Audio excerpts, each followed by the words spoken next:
Welcome back to the Prem Trifecta.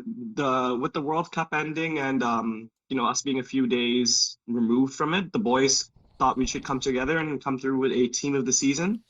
So each of us have done our analysis, each of us have done, our, due diligence, I guess, in terms of coming up with who we think should belong to, the best and I guess the best lineup of the tournament. The way we're going to do it is we decided to go with a 4-3-3 slash 4-2-3-1, depending on however anyone wants to structure it in midfield, and we'll dive right in with who we're going to go with. So, boys, let's start with keepers. Who do you got in goalkeepers? Let's start with Chris here. I got Vozinha, man. There's definitely a few. I think I was in debate for a handful, but for me, I got Vozinha. I don't know what you guys got, but I think the way he's probably, Cape Verde's whole like progression to what was it, the round of 32 where they played Argentina, but even being competitive in that game, I think all of that relies on Vozinha.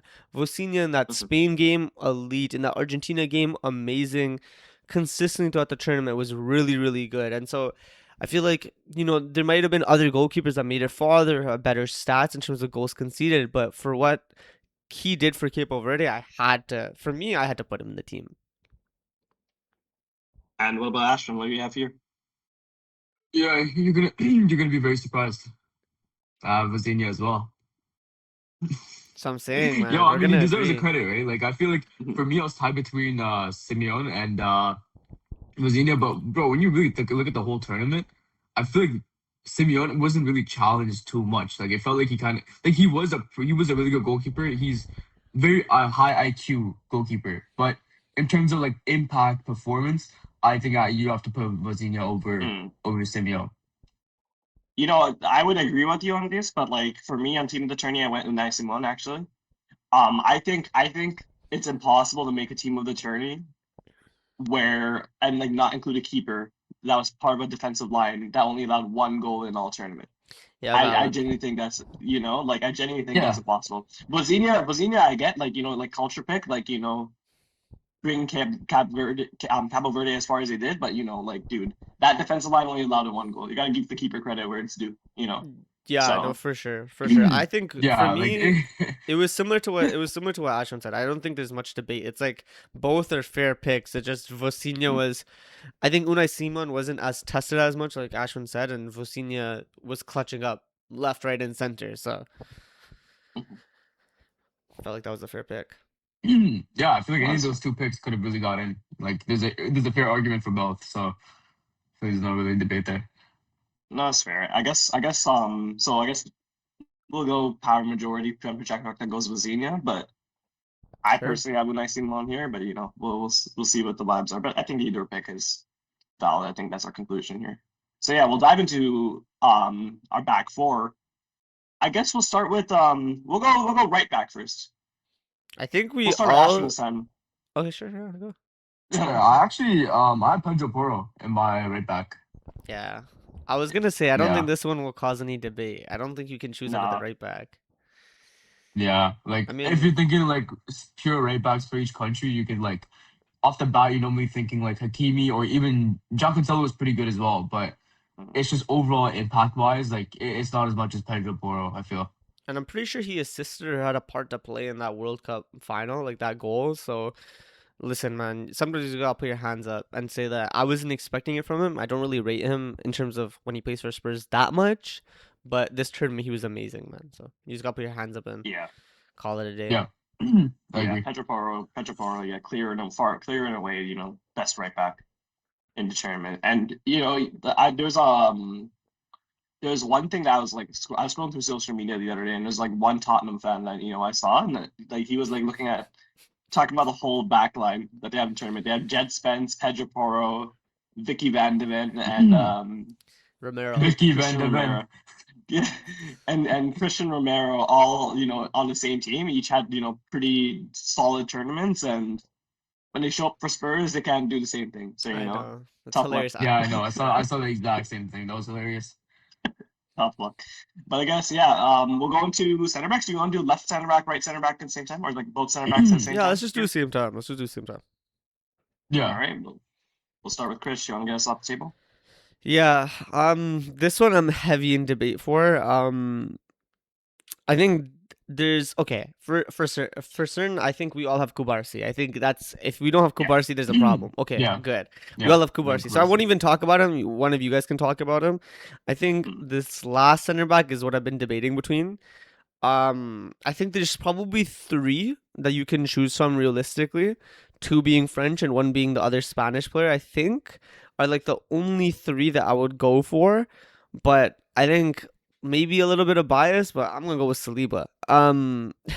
The reason for it is not just because he was in probably the top four center backs of the tournament, but I think you look at the impact that you look at the impact that he had on that France team, and when he went away, that France team crumbled in terms of the defense, and they even playing out from the back, they looked less stable. They just looked like I remember in that Spain game, right when Saliba came off for maybe 20, 30 minutes, or maybe it was until halftime or something. I can't fully remember, but I think they just looked so volatile. Look, they looked like they could give away a goal at any moment. Upamecano started moving shaky. And I feel like, if I'm going between Upamecano and Saliba, just because of that, just because of me seeing that, how impacted Upamecano looked when Saliba came off, I had to choose Saliba over Upamecano. And then Saliba versus Laporte, I'm sure some of you guys probably chose Laporte or Laporte, but for me, I had to. Maybe it's a little bit of bias, but I chose Saliba. Mhm. Ash, would you like to reveal who you have here? This is gonna sound crazy. I also have Saliba Damn, as well, the center that's back. crazy. So me and you have so far the exact same lineup. It's crazy. That's crazy. Mhm. Arshan, who do you have? Because by I have reaction, I'm I gonna. have I have Upamecano actually. But funnily enough, the reason why I do say that is I feel like other than that game, where like you had Saliba come off and firstly my critique for that is like Upamecano is like a bruiser type of center back. He's not like that like ball playing center back that you're traditionally gonna see. But I think every other game outside that game where you had like a ball playing center back like Saliba come on and you had a bruiser come on like Maxence Lacroix, and then now the build up is completely cooked. But outside the game, I think Upamecano had a very strong tournament. I think it was great for France. We already know how good he was for Bayern, but that doesn't really matter. But he was great for France all tournament. Obviously, shakiness is a factor, but there's not much you can control when you're bringing on two center backs that have similar profiles. So I took Upamecano there. Honestly, if we're like saying it logically, like I think I would put Laporta, but I think it would have been kind of boring to have, you know, Yeah. Is it Laporte or is it yeah, Laporte? I thought it I was have Laporte. no fucking Laporte, idea. Laporte, I think it's Laporte, Laporte Laporte. My It's bad. because Laporte, he's right? Yeah, French, yeah, right? Yeah, Like he came from France, yeah, so yeah, I think the East Side. yeah. yeah. Are we good to All move right, on? Yeah, let's dive honestly, into. like I think it's a Uh, fair take. I think like before the Spain game, I think Upamecano was very strong. I just think I also just don't know how much of it is because you have a player like Saliba beside him, and I No, think it's like I think you have to really heavily factor in the fact that like once Saliba came off, like the entire defense was cooked. And the thing is, in hindsight, you don't even know if they would have been cooked regardless, just because of how controlling Spain were. And it's not like it was all up to just because Saliba was subbed off, right? So mhm. I think Upamecano is still a fair take. Yeah, and like for me, it's just like it's just one of those things where it's like like constantly like archetypes. It's like whenever you sub off your ball playing center back and you have two poop bruisers and that center back slot, you always get cooked. We saw it with Brazil with Marquinhos and Gabriel, right? We saw it again with France, like when they brought on the Lacroix and you had Upamecano and you didn't have like a pure like true ball playing center back in there. So I wouldn't like my take is like I don't fault the shakiness on Upamecano. I fault the shakiness on like it's just like tough luck, to be honest. Like Yeah, fair the enough. player's not the archetype, and both players are the same. So that's why I kind of don't fault on Makano and don't slack on him. You get what I mean? no, valid, valid. Mhm. Yeah. Okay, so moving into left backs. I guess I'll get started on this one actually, but moving to left backs, I have Marco Cucurella. Uh, I think throughout like in all honesty with you, like I feel like if I was thinking completely logically, I would have put like the goalkeeper and all four in the defense, like just the Spain defense and goalkeeper. To be honest with you, I think there was just like fantastic all tournament. Again, as I said, one goal conceded all tournament is ridiculous. I think Cucurella has done like an amazing job in terms of locking down players in these important tournaments. We saw him lock down, Messi in the final. Team effort, of course, but we saw like him against Messi in the final. We saw him against you know, that I think it was Elise who's on the right wing, Elise Alicia and or Dembooz, they swapped. No, it was Dembu. Yeah. Elise and then Booz, and they offered But at nothing least they played in the against 10 Kuku. against Spain, though. No, but they swapped at some point, I remember, Yeah. They because it swapped, wasn't. Yeah. yeah, they swap and like whatnot, but like we saw Elise and Dembele take on Kuku, and like they didn't get anything on him, and for that, we always know Cucurella is like this like big, or not, I won't say big, but like this fullback who's able to lock down players. Yeah. Obviously, there's some who can't, who escape the perimetry, but like he's able to lock down a lot, and like we saw at this tournament, he was able to do it with some of the best players in the world. And so I think you put them in there, and obviously there's the offensive side of things that he offers as well. So Yeah. really strong fullback. But yeah, Can we'll we- go Ashton. I also had Cucurella. Yeah, I was gonna say we both definitely I have think- Cucurella as well. Yeah, no matter how how rage baitable of a defender he could be, the fact that even Messi had to snitch on him to get him out of there, he's been good. He's been solid the entire tournament. I think his offensive impact is probably going to go under the radar, but he's been a solid left back. There's no complaints about like you can't. I feel like you cannot have you cannot not have Cucurella in your best 11. Yeah, I think for me, like I'm not gonna say much because I think you guys said everything I need to. I think the only thing I want to say is Nuno Mendes was definitely a player that was at the beginning. It was between him and Cucurella, so I have Nuno Mendes on my list. Like I have it beside Cucurella. I think Cucurella is definitely the outstanding pick, and yeah, I mean he won the tournament, so you have to give a little bit of in the best defense. You have to give a little bit of bias to that, but or a little bit of leeway to that, but. Nuno Mendes was really, really good as well. But yeah, the pick is Cucurella. Mhm. All right, I guess we can go, into our midfield here. I guess you guys have like a two pivots and kind of the attacking mid, or before I have a two pivot attacking mid, but Two you could pivot just adjust the Okay. elephant in the room. Yeah. Sure, Oh yeah. yeah. We I can mean, there's start- one that we all have, right? Player of the Yeah, tournament. Yeah, there's there's one one that that we we all all have. There's one that we all have. We could So just you say might it as straight well off get the that out top. of the way. Yeah. I mean, who wants to talk about him? I mean, I have a controversial one here, so I'm gonna leave that. I'm gonna leave talking about it to you guys. All right, sure. I'll talk about him. I think. Look, I think in I don't think he was the player of the tournament, if I'm being honest. So I guess starting with a negative right away, but he was top quality for Spain. I think when you're looking at I think Rodri this tournament, a lot of their defensive actions or a lot of the reason why they had so many clean sheets that were so good defensively, it didn't even come down to their defense sometimes because Rodri was so good at sniffing out offensive actions and canceling them and basically deleting that whole attack before it even occurs. I think Rodri in the duels and physically, from a physical standpoint, was so good this tournament. And obviously post ACL, I think a lot of people had concerns about that. So him showing that at this level is insane. And then that's not even talking about his on the ball and his ability to just dictate games like it's nothing. Like he's dictating games against Vitinha, against, Bruno Fernandes, João Neves, that type of midfield, against, or this Argentina midfield that's stubborn and presses like crazy. And he just dictates the game like it's nothing. Like it's just easy for him. So listen, I don't agree with the best player of the tournament shout, but what I do say is that he's definitely top three, and you cannot not have him in your team of the tournament. He was so good for Spain and probably the best player for Spain this tournament. Mhm. Fair enough. Let's I move guess on. Yeah, let's move we on. both Yeah, also that's have not. Audrey. There's literally not much to add on. Yeah, Ashton, do you want to add your pivot here because we both have the two pivots here? Yeah. I'm gonna. I mean, I don't think Chris said both his pivots, but I have Roger in mind as well. And my other one, I was debating between two. I was actually debating between Kone and Rabiot. Okay. I think. I Okay. think. I think I'm gonna go. I'm gonna go Kone. So Okay. Fair. I I, mean, I honestly, Okay. it was between. I don't want to just keep choosing Spanish players. I have to just choose someone different. Yeah. valid, I didn't want to valid. like Pedri up until like what, like maybe like the Morocco game. Like he was really impactful, and then after that he was kind of like started getting out of the team sheet. So and Okay. Fabian Ruiz had a good tournament as well. But Yeah, no, Mm. I'll be honest, I thought about both of them, but then I realized, there's some market manipulation I can do to get multiple players in. So Mhm. that's why mine is you can call it a pivot, but it's really a 4-3-3 because I have Jude in that position. So, and I don't know if there's debate on that. Do we all have Jude in our teams?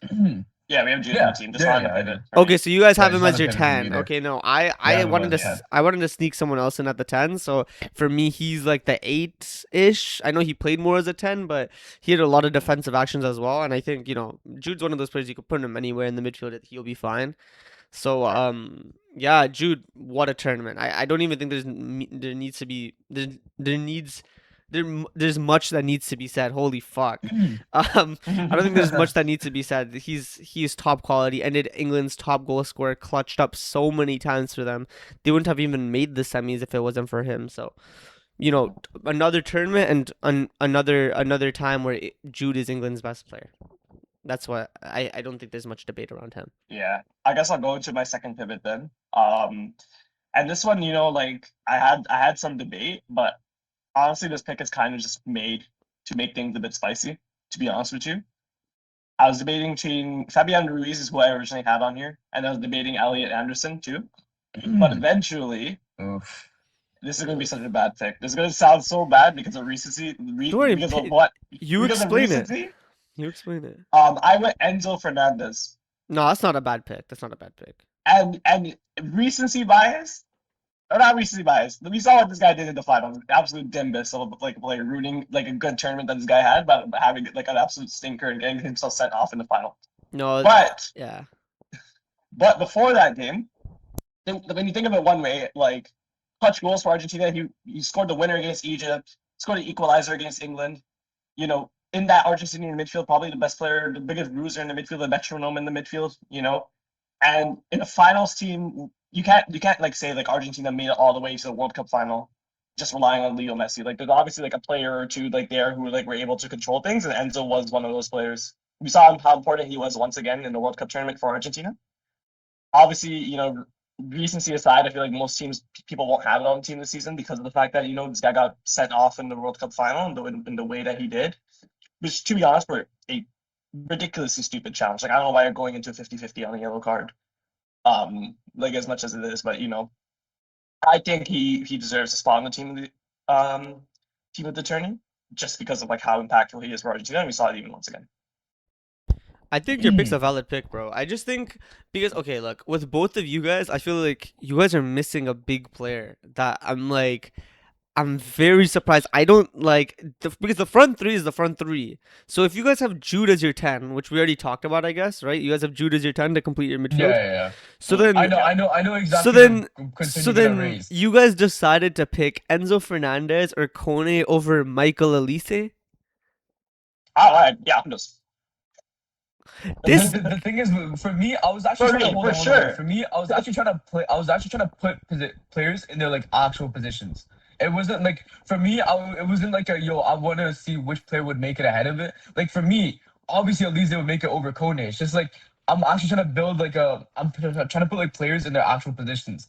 So I'm just Yeah, like, but bro, Jude can play in the 8. That's why I said it's a 4-3-3. I can, but I think he played in the 10 most of the times in the tournament. So that's why But I'm like, that's okay, I yo, don't if know I'm if gonna that's play Jude. I think he was the most advanced 8 in a team where, it felt like a midfield it felt like yeah, I know what you mean. It felt like a pivot, but Jude was doing a lot of defensive actions as well. This guy won the ball all the time. So many times he was doing defensive actions. I And on agree. top of that, there was a lot of the time where he would get moved back into the 8 and they would sub on a 10 when they would take off Rice or Elliot Anderson. So I feel like I would first of all let me talk about Elise real quick because I feel like what are we doing here? Elise has had the I told most you I wanted him in my team. I'm just trying to put players in the actual positions. If I'm able to move him into the 8, I would. But I just think most of my games that I remember from Bellingham were from the 10. Like he performed so well from the 10, and you kind of want him as like the like a higher up second striker kind of Yeah, but this position, guy right? can So I'm do just like, yo, anything. He's so good. He can do yeah, anything. But here's my take on Elise and why I Wait, don't think he should be making. can I talk on Elise first? Let me Okay, give him fair, his creds, and fair. then yeah, we yeah, can, you yeah, guys yeah. can, Yeah, we can no, no, debate no. on him. I think first of all, Elise, I think he has the most assists in a World Cup in a single World Cup tournament ever. This tournament. That's the first Mhm. thing. Second thing is when you look at that 1-2 punch of when you look at France, right? The reason why we all thought they were so good for so long was because we all were saying who's gonna stop that 1-2 punch? Who's gonna stop Olise behind Mbappe? Right?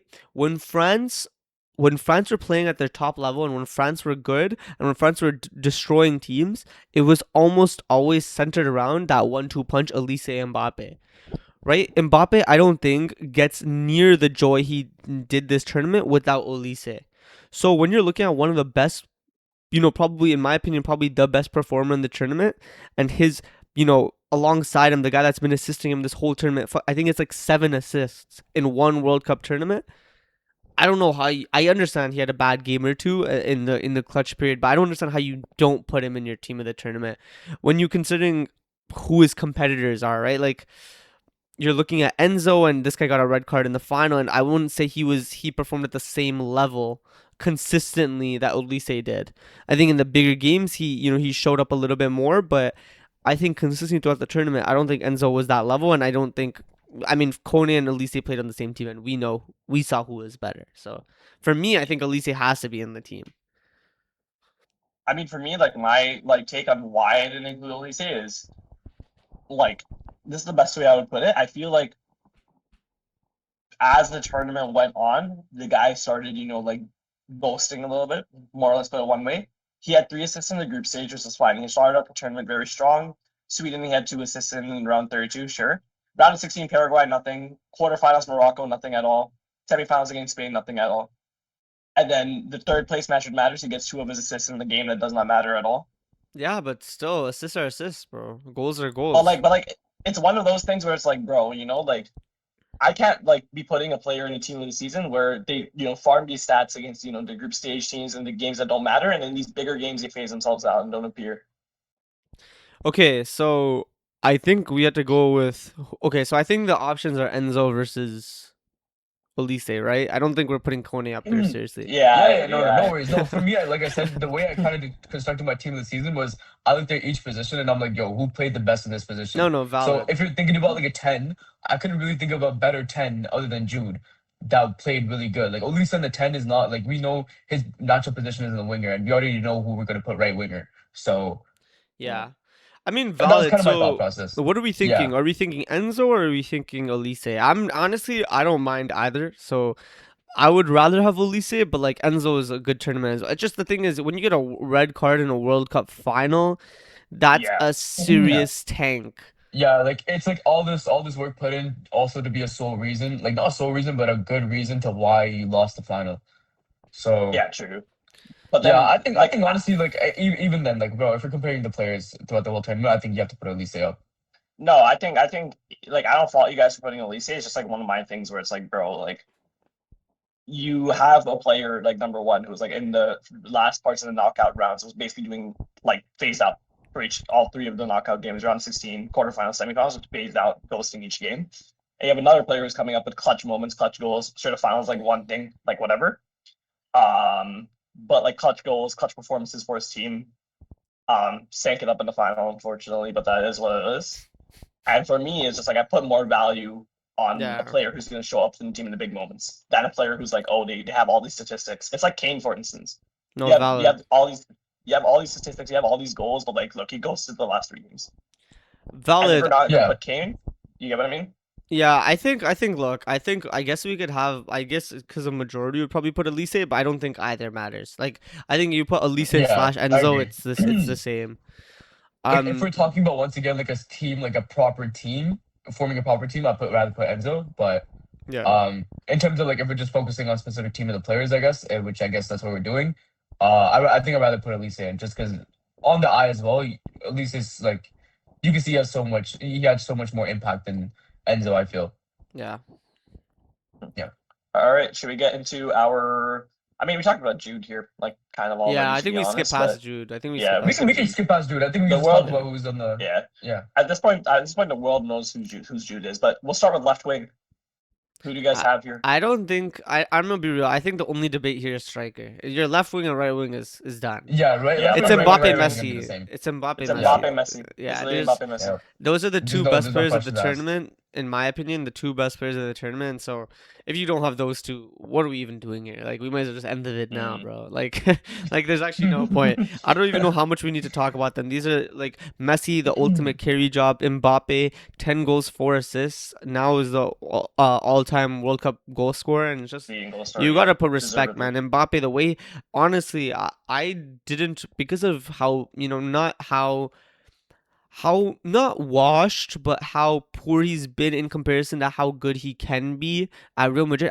I completely forgot how lethal this guy is in and around the box. You give him even a flash of a second, and this guy will Mhm. slap it top ends with the most minuscule amount of space, the most minuscule amount of time. This guy will go and destroy a team, and it's Yeah. insane, man. And yeah, obviously he didn't have the best performance against Spain, but none of the French players did. And he's a striker at the end of the day, so he needs service. But man, Mbappe so good, and then Messi. One of you guys can talk about him, but the ultimate carry job. You know, I'll touch on him, but you know, a lot of people, you know, do you think back in 2018 when he got knocked out to France in the World Cup, and you know, the commentator was like, "Hey, like this is probably the last time we're gonna see Leo Messi. But the next time he's gonna be 35 years old." You know, back at a tournament, we saw him in 2022, 35 years old, at you know, with the tournament that he had, and what we would think is like, you know, a, probably just a top run by any player by any means in the tournament, winning the World Cup in the fashion that he did with the way that he was playing, having top performances every game. And I would honestly say that he played better in this World Cup, considering the Yeah, fact that his team was worse, considering the fact that, you know, like they're more reliant on him. And at 39 years old to carry the team that he has, and to be honest, to overperform the way he did in 22 is insane. yeah, You know, top player Yeah. through and through. I don't think there's any debate on like there was no debate back in 2022 when you won the World Cup on who was the GOAT, and then this performance just silences everyone. Whoever even has like a small doubt is now like silenced because you can't. There's nothing you can say here. It's like hands down the greatest player of all time, the greatest player of all time right now, the greatest player ever will be. yeah, I agree. You guys got spot on, I guess. Mm-hmm. Pains you to say, but you can't really debate this, man. Yeah, yeah, no, 100%. No, that's the reason why now I say Ronaldo's my goal because it's just not you have to put respect on his name. He's not Yeah, Messi is the goal. So Messi is the GOAT. Yeah, that's valid. yeah, But yeah, I guess we'll go into strikers then. this one I feel like should be I unanimous as think this well. one's gonna be a little interesting. I feel. I think this one should be unanimous, but like I understand the bias towards the other guy, but to me it's Erling Haaland. I don't think there's a debate there. I think it's quite, to me it's quite clearly Erling Haaland, but whoever has Kane can talk about Kane, I guess. But I think with Oh I have Haaland, no, Holland too. actually no. I don't think do you have Kane option? I don't have Kane in my I have options. Holland. I have Holland. yeah, I mean I Oh, can talk about him, I guess, because I started. I think, and one, Mm. like Haaland, man, for Norway, the I wonder, I actually wish we could check real quick the percentage of Norway's goals that were Erling Haaland. To be in a Norway team and be tied for third top goal scorer with 7 goals in a tournament and take them to the quarterfinal. And when I mean take them, I mean literally take them. It's not like he was a part of a good team. No, he was the good team. So to do that in your first World Cup for a team like Norway, man, you gotta put respect on his name. And for the other guy, when the other guy that he's competing with is ghosting in the big games, and has his legacy game in an English shirt in the round of 32 against DR Congo, and ghosts after that. I mean, listen, I have to put respect on Erling, and I know he didn't have the best game against England, but as like I said with Mbappe, he's a striker that needs service, and he just didn't get the service, unfortunately. But listen, man, Holland is insane, and I think he has to be in the team of the tournament. And you know, the one thing that I will add to that is like for the same reason that I excluded Elise out of my lineup, I would have to say the same for Kane. Just get ghosted like in the big games. Like let's be real. Like there's no way I could have just like included Elise for it and then like included Kane as if that same reason wasn't true, you know? You Yeah. can't be like a quote unquote best player for your team and then have those danky performances that you did against Argentina and I think against Mexico as well. So, you know, best way to put it. But Yeah. what about Fair you, enough. Ashton? For me, I was actually debating between two players, and one of them is Arcane. Um, yeah. Well, elephant in the room. One of them is Holland. I feel like once again I've said it before. He is that type of striker where like you feel like he's not making an impact. He's not like getting the ball too much and stuff like that. But the one small gap he will get, he will be so clinical with it. And especially like the Brazil game, I feel like every moment up until his first goal, I'm pretty sure he scored twice in that game. But every moment up until that first goal, I feel like he wasn't having that much of an impact. But then as soon as he bagged the two goals, maybe like I think you saw him really perform so well, like 70th minute on, 75th minute on.